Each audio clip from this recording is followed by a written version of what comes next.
नमस्कार।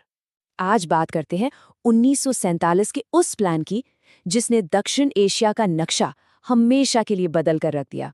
जी हाँ, ये कहानी है माउंटबैटन प्लान की, वो खाका जिसने भारत और पाकिस्तान को जन्म दिया। तो चलिए शुरू करते हैं।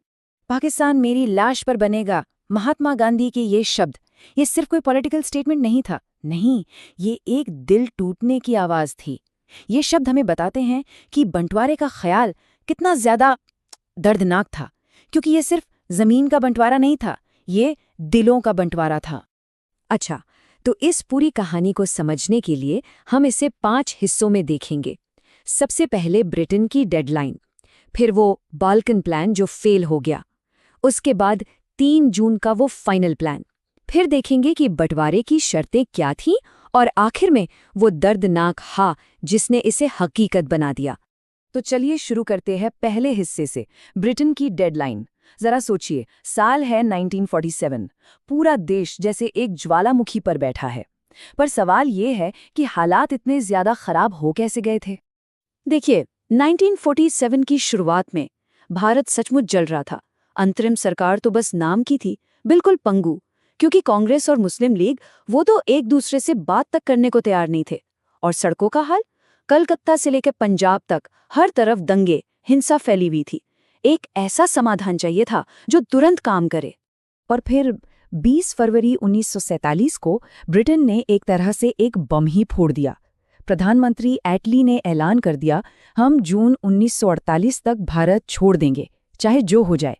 अब इस ऐलान ने तो जैसे आग में घी डाल दिया। घड़ी की सुइयां तेजी से घूमने लगी और हालात हर गुजरते दिन के साथ बदतर होते जा रहे थे। और ठीक इसी माहौल में एंट्री होती है लॉर्ड माउंटबैटन की। तो माउंटबैटन भारत तो आ गए। उनका पहला प्लान क्या था? चलिए देखते हैं उस प्लान को, जो आते ही बुरी तरह फेल हो गया। माउंटबैटन का जो पहला आइडिया था, उसे डिकी बर्ड प्लान कहते हैं। प्लान ये था कि पावर सेंटर में, यानी दिल्ली को नहीं बल्कि सीधे अलग अलग प्रांतों को दी जाएगी। मतलब बंगाल, पंजाब, सिंध, इन सबको। फिर ये प्रांत खुद तय करेंगे कि उन्हें आज़ाद रहना है या भारत से जुड़ना है या फिर पाकिस्तान से। सुनने में शायद उतना बुरा ना लगे, लेकिन इसका असली मतलब था भारत का विखंडन, सैकड़ों टुकड़ों में बंट जाना, हर प्रांत एक अलग देश। सोचिए जरा, ये एक मजबूत अखंड भारत बनाने का प्लान नहीं था, ये तो उसे हमेशा के लिए कमजोर करने का एक नुस्खा था। और जैसे ही जवाहरलाल नेहरू ने इस प्लान के बारे में सुना, वो तो आग बबूला हो गए। उन्होंने साफ साफ कह दिया, ये तो भारत का बाल्कनाइजेशन है, हम ऐसा हरगिज नहीं होने देंगे। उनका रिएक्शन इतना सख्त था कि माउंटबैटन को ये प्लान तुरंत रद्दी की टोकरी में डालना पड़ा। तो पहला प्लान तो बुरी तरह पिट गया। अब माउंटबैटन को ये समझ आ गया कि शायद एक ही रास्ता बचा है, एक ऐसा रास्ता जो कोई नहीं चाहता था, पर शायद अब वही एक ऑप्शन था, और वो था 3 जून का प्लान, यानी विभाजन की योजना। 3 जून 1947, ये तारीख इतिहास में दर्ज हो गई। यही वो दिन था जब भारत की किस्मत का फैसला होना था। इसी दिन बंटवारे का आखिरी प्लान पूरी दुनिया के सामने रखा गया। उस दिन लॉर्ड माउंटबैटन ने रेडियो पर ऐलान किया कि ब्रिटिश इंडिया को 2 हिस्सों में बांटा जाएगा, इंडिया और पाकिस्तान। बस इस ऐलान के साथ ही बंटवारा एक ऐसी हकीकत बन गया जिससे पीछे हटने का कोई रास्ता नहीं था। पर ऐलान करना एक बात है और जमीन पर इतने बड़े देश को बांटना बिल्कुल दूसरी। सवाल ये था कि ये होगा कैसे? लाखों लोग, हजारों किलोमीटर जमीन कैसे बांटी जाएगी? चलिए अब इस प्लान की शर्तों को जरा समझते हैं। तो इस प्लान के कुछ मेन पॉइंट्स थे। सबसे पहला कि इंडिया और पाकिस्तान नाम के 2 देश बनेंगे। दूसरा, पंजाब और बंगाल जैसे बड़े और मिली-जुली आबादी वाले प्रांतों को भी बांटा जाएगा। तीसरा, कुछ इलाकों जैसे NWFP और सिलहट में रेफरेंडम होगा, मतलब लोगों से पूछा जाएगा कि वो किधर जाना चाहते हैं। और एक बहुत बड़ा फैसला ये भी हुआ कि आज़ादी की तारीख, जो पहले जून 1948 थी, उसे खींचकर लगभग 1 साल पहले 15 अगस्त 1947 कर दिया गया। मतलब हर इलाके के लिए फैसला लेने का तरीका अलग था। पंजाब और बंगाल में वहां की असेंबली के मेंबर्स ने वोट किया, तो कुछ दूसरी जगहों पर आम लोगों से पूछा गया।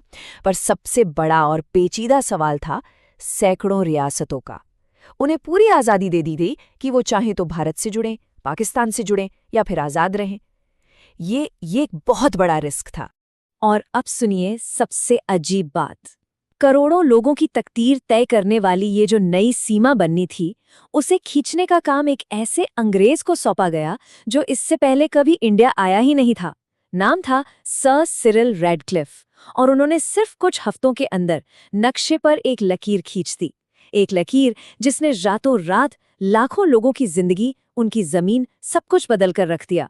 लेकिन अब सबसे बड़ा सवाल उठता है, वो नेता जिन्होंने अपनी पूरी जिंदगी एक अखंड आजाद भारत के सपने के लिए लगा दी, आखिर उन्होंने अपने ही देश के टुकड़े करना स्वीकार कैसे कर लिया?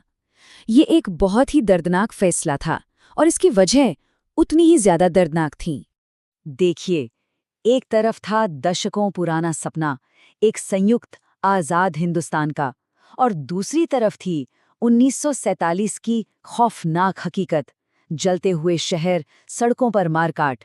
नेताओं के सामने एक बहुत मुश्किल चुनाव था, अपने सपने को बचाएं या फिर देश को एक बड़े गृह युद्ध से। गोविंद बल्लभ पंत के ये शब्द उस वक्त की लाचारी को शायद सबसे बेहतर तरीके से बताते हैं।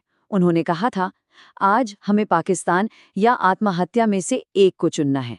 मतलब ये कोई जीत नहीं थी, ये एक तरह की हार थी जिसे देश को बचाने के लिए मानना पड़ा। तो आखिर में ये जो हाँ थी, ये किसी जीत का जश्न नहीं था, ये एक प्रैक्टिकल और बेहद दर्दनाक फैसला था। कांग्रेस हो या मुस्लिम लीग, दोनों को यह एहसास हो गया था कि और ज्यादा खून खराबे को रोकने के लिए ये एक कड़वी गोली है जिसे निगलना ही पड़ेगा।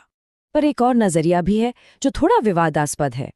कुछ इतिहासकार मानते हैं कि दशकों के लंबे संघर्ष के बाद नेता बस थक चुके थे और वो अब बिना किसी देरी के सत्ता अपने हाथ में लेना चाहते थे। ये सवाल उठता है कि क्या इस थकावट ने भी इस फैसले में कोई भूमिका निभाई? और यहीं पर हम इस कहानी को खत्म करते हैं एक सवाल के साथ। क्या माउंटबेटन प्लान उस असंभव सी हालत का एकमात्र समाधान था, या ये एक ऐसी भयानक त्रासदी थी जिसे शायद टाला जा सकता था? इसका कोई एक सीधा साधा जवाब नहीं है, और शायद इसीलिए ये सवाल आज भी हमें सोचने पर मजबूर करता है।